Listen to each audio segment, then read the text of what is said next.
चलिए अब हम जानेंगे प्रसिद्ध सवारों के बारे में कि पोनी एक्सप्रेस अपने प्रसिद्ध सवार किस प्रकार चुनती थी और उन्हें काम पर रखती थी। तो चलिए मैं टॉपिक को शुरू करता हूँ। 1860 में पोनी एक्सप्रेस की सवारी करना कठिन काम था। सवारों को कठिन और हल्का होना पड़ता था। एक विज्ञापन में कथित तौर पर लिखा था, वांछित युवा दुबले पतले हष्ट-पुष्ट साथी जिनकी आयु 18 वर्ष से अधिक ना हो, विशेषज्ञ सवार होने चाहिए जो प्रतिदिन मौत का जोखिम उठाने को तैयार हो।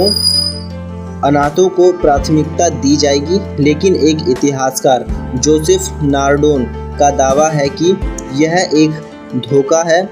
इससे पहले का समय नहीं है 1902 से अधिक, क्योंकि किसी को भी समकालीन समाचार पत्र अभिलेखागार में विज्ञापन नहीं मिला है। पोनी एक्सप्रेस में किसी भी समय मार्ग पर पूर्व या पश्चिम की ओर यात्रा करने वाले अनुमानित 80 सवारियां थीं। इसके अलावा लगभग 400 अन्य कर्मचारियों का उपयोग किया गया, जिनमें स्टेशन कीपर, स्टॉक टेंडर और मार्ग अधीक्षक शामिल थे। कई नवयुवकों ने आवेदन किया। वाडेल और मेजर्स आसानी से कम दरों पर सवारियों को काम पर रख सकते थे, लेकिन इसके बदले उन्हें प्रति माह $100 की पेशकश की, जो उस समय एक अच्छी रकम थी। लेखक मार्क ट्वेन ने अपने यात्रा संस्मरण रिफिंग ईट में सवारों का वर्णन इस प्रकार किया है। आमतौर पर थोड़ा सा आदमी, हालांकि सवार छोटे हल्के वजन वाले आमतौर पर किशोर लड़के थे। उन्हें अमेरिकी पश्चिम के नायकों के रूप में देखा जाने लगा। कंपनी द्वारा सवारियों की कोई व्यवस्थित सूची नहीं रखी गई थी, लेकिन एक आंशिक सूची रेमंड और नैन्सी सेटल द्वारा उनके सैंडल्स एंड स्पर्स 1972 में संकलित की गई है। जेम्स बटलर वाइल्ड बिल हिकॉक ने कभी भी राइडर के रूप में काम नहीं किया और केवल पोनी एक्सप्रेस के लिए स्टॉक टेंडर के रूप में काम किया। चलिए वीडियो में आगे बढ़ते हैं। जैसा कि आप चित्र में देख सकते हैं, यह है पहले सवार। पोनी एक्सप्रेस सवार Billy Richardson, Johnny Fry, Charles Cliff, Gus Cliff. Saint Joseph से प्रस्थान करने वाले पहले पश्चिम की ओर जाने वाले सवार की पहचान विवादित रही है, लेकिन वर्तमान में अधिकांश इतिहासकारों ने इसे जॉनी फ्राई या बिली रिचर्ड्स तक सीमित कर दिया है।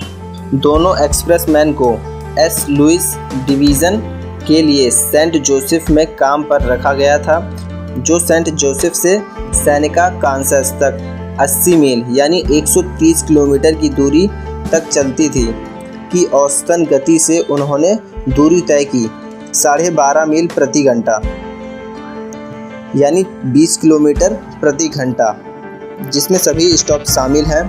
3 अप्रैल 1960 को पहले सवार को मैल थैली देने से पहले समारोह और कई भाषणों के लिए समय निकाला गया था। सबसे पहले मेयर एम.जेफ थॉम्सन ने सेंट जोसेफ के लिए कार्यक्रम के महत्व पर एक संक्षिप्त भाषण दिया। तब विलियम एच रसेल और अलेक्जेंडर मेजर्स ने समारोही भीड़ को संबोधित किया कि कैसे पोनी एक्सप्रेस एक अंतर महाद्वीपीय रेल मार्ग के निर्माण के लिए सिर्फ एक अग्रदूत थी। सभी भाषणों के समापन पर लगभग 7:15 बजे रसेल ने मैल थैली को पहले सवार को सौंप दिया। एक तोप से फायर किया गया। बड़ी संख्या में एकत्र भीड़ खुशी से झूम उठी और सवार जूस स्ट्रीट के निचले हिस्से में उतरने के लिए दौड़ पड़ा, जहां नौका नाव डैनवर थी। सिग्नल तोप से सतर्क भाप के पूरे दबाव के तहत घोड़े और सवार को मैसूरी नदी के पार एलवुड कैंसस क्षेत्र में ले जाने का इंतजार कर रहा था। 9 अप्रैल को शाम 6:45 पर पूर्व से पहला सवार सॉल्ट लेक सिटी, यूटा पहुंचा। फिर 12 अप्रैल को मेल पाउच दोपहर 2:30 कांसन सिटी, नेवादा क्षेत्र पहुंचा। सवारों ने सिएरा नेवादा, पेलर्सविल, कैलिफोर्निया से होते हुए सैक्रामेंटो तक दौड़ लगाई। 14 अप्रैल 1860 की आधी रात के आसपास पहला मेल पाउच पोनी एक्सप्रेस द्वारा सैन फ्रांसिस्को पहुंच गया। इसके साथ राष्ट्रपति बुकानन की ओर से कैलिफोर्निया के गवर्नर डाउनी को लिखा बधाई पत्र भी था। अन्य आधिकारिक सरकारी संचारों के साथ न्यूयॉर्क, शिकागो और सेंट लुइस के समाचार पत्र और सैन फ्रांसिस्को में बैंकों और वाणिज्यिक घरानों को अन्य महत्वपूर्ण मेल। इस पहली यात्रा में कुल मिलाकर 85 डाक वितरित की गई। जेम्स रैंडल को सैन फ्रांसिस्को उल्टा टेलीग्राफ कार्यालय से पहले पूर्व की ओर जाने वाले सवार के रूप में श्रेय दिया जाता है, क्योंकि वह सैक्रामेंटो जाने के लिए स्टीमशिप एंटेलोप पर थे।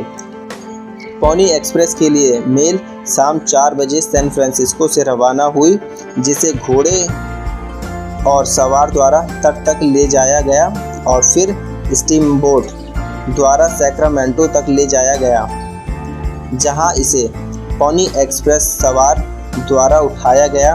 2:45 पर विलियम सैम हैमिल्टन सैक्रामेंटो से यात्रा करने वाले पहले पोनी एक्सप्रेस सवार थे। वह पूरे रास्ते स्पोर्ट्समैन हॉल स्टेशन तक गए, जहां उसने वारन ऑप्शन को मैल से भरा अपना मोचीला दिया। साइट पर कैलिफोर्निया पंजीकृत ऐतिहासिक पट्टिका पर लिखा गया।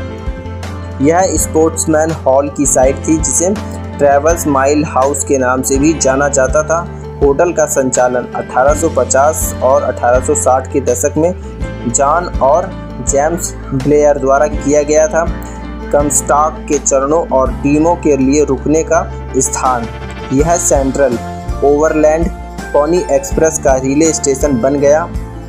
यहाँ 4 अप्रैल 1860 को सुबह 7:40 पर प्लसरविले से सवार होकर पोनी सवार विलियम सैम हैमिल्टन ने वारन ऑप्शन को एक्सप्रेस मेल सौंपा, जो 2 मिनट बाद तेजी से पूर्व की ओर चला गया। स्पोर्ट्समैन हॉल में पट्टिका